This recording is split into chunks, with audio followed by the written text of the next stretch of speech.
ఆంధ్రప్రదేశ్లో కూటమి ప్రభుత్వం అధికారంలోకి వచ్చిన తర్వాత అత్యంత భారీ స్థాయిలో చేపట్టిన సభ అనంతపురంలో జరుగుతోంది. సూపర్ సిక్స్ సూపర్ హిట్ సభ పేరుతో నిర్వహిస్తున్న ఈ కార్యక్రమానికి ముఖ్యమంత్రి నారా చంద్రబాబు నాయుడు, ఉప ముఖ్యమంత్రి పవన్ కళ్యాణ్, మంత్రి లోకేష్, బీజేపీ నేత మాధవ్ హాజరయ్యారు. 3.5 లక్షల మంది హాజరయ్యే అవకాశం ఉంది అని కూటమి చెప్పుకుంటున్న ఈ సభకు భారీ స్థాయిలో ఏర్పాట్లు చేశారు. అనంతపురంలో ఈ సభ నిర్వహిస్తున్న తీరు చూస్తే ఇదొక సాధారణ సభ కాదని స్పష్టమవుతోంది. దాదాపు 5,000 మంది పోలీసులతో భారీ బందోబస్తు ఏర్పాటు చేశారు. సీఎం చంద్రబాబు ఉండవల్లి నుంచి హెలికాప్టర్లో చేరుకోగా, పవన్ కళ్యాణ్ హైదరాబాద్ నుంచి పుట్టపర్తి మీదుగా అనంతపురానికి హెలికాప్టర్లో చేరుకున్నారు. ఈ పర్యటన కారణంగా అనంతపురంలో పాఠశాలలు, కళాశాలలకు సెలవు ప్రకటించడంతో పాటు బెంగళూరు నుంచి హైదరాబాద్ జాతీయ రహదారిపై ట్రాఫిక్ ఆంక్షలు కూడా విధించారు. ఈ స్థాయిలో ఏర్పాట్లు చేయడం ఈ సభ ప్రాధాన్యతను తెలియజేస్తుంది. అయితే ఈ విషయంలోనే ప్రభుత్వాన్ని వైసీపీ పార్టీనే కాదు, న్యూట్రల్ ప్రజలు కూడా టార్గెట్ చేస్తున్నారు.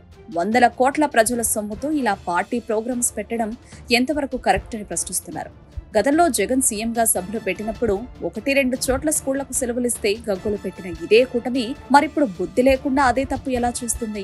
మీ రాజకీయ మీటింగుల కోసం పిల్లలకు చదువుకి సెలవిచ్చి వాళ్ల స్కూల్ బస్సులను జనాలను తరలించడానికి వాడుకోవడం న్యాయమేనా అనే విమర్శలు వైసీపీ పార్టీ నుంచి వినిపిస్తున్నాయి. ఈ సభకు ప్రధాన ఉద్దేశం కూటమి ప్రభుత్వం ఇచ్చిన సూపర్ సిక్స్ హామీల అమలు చేసేశాయి అని ప్రజలను నమ్మించడం. అయితే ఈ సభ ద్వారా టీడీపీకి కొన్ని ఇరకాటాలు ఎదురయ్యే అవకాశం ఉందని విశ్లేషకులు చెబుతున్నారు. సూపర్ సిక్స్ హామీల అమలుకు భారీ స్థాయిలో నిధులు అవసరం. ఇది ఇప్పటికే అప్పుల్లో ఉన్న రాష్ట్ర ఆర్థిక వ్యవస్థపై మరింత భారం మోపనుంది. ఈ భారాన్ని ప్రభుత్వం ఎలా భరించబోతుందని ప్రతిపక్షం ప్రశ్నిస్తోంది. ఈ సభతో ప్రజల్లో అంచనాలు మరింత పెరుగుతాయి. ఈ హామీల అమలులో ఏమాత్రం జాప్యం జరిగినా లేదా ఏదైనా పథకం అనుకున్న స్థాయిలో అమలు కాకపోయినా ప్రభుత్వానికి వ్యతిరేకత పెరిగే అవకాశం ఉంది. అలాగే ఈ సభను వైఎస్ఆర్సీపీ తమకు ఆయుధంగా మలుచుకునే అవకాశం ఉంది. సభలో చేసిన ప్రసంగాలను, ఇచ్చిన హామీలను వైఎస్ఆర్సీపీ నిశితంగా పరిశీలించి వాటి అమలులో లోపాలు కనిపిస్తే వెంటనే ప్రజల్లోకి తీసుకెళ్లి విమర్శలు సంధించే అవకాశం ఉంది.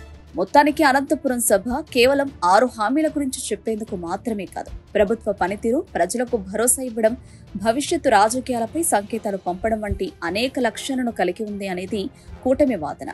మరి ఈ సభ ద్వారా ప్రభుత్వం ప్రజల మద్దతును ఎంతవరకు పొందుతుంది?